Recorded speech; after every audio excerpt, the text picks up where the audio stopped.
Staatsbosbeheer neemt in het zuiden van Friesland extra maatregels tegen het dumpen van afval in de natuur.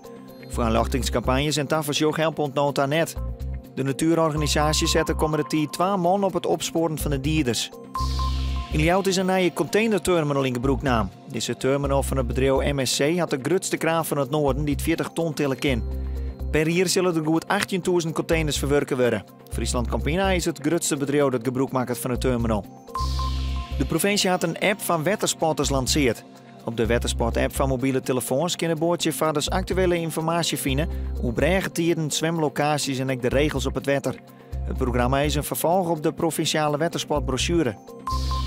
Vriendje maakt hem op van de keertspartij van het jaar, de PC.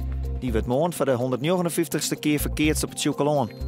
Joet wordt er nog druk werk om alles tiptop in orde te krijgen. 10 vrijwilligers stekken de handen uit de mouwen. Joen en vannacht ernstig waar en droeg. De temperatuur leidt om de 14 graden in. Morgen is simmerdij met zinnen, maar ook een soort bewolking. Het wordt als aan 24 graden.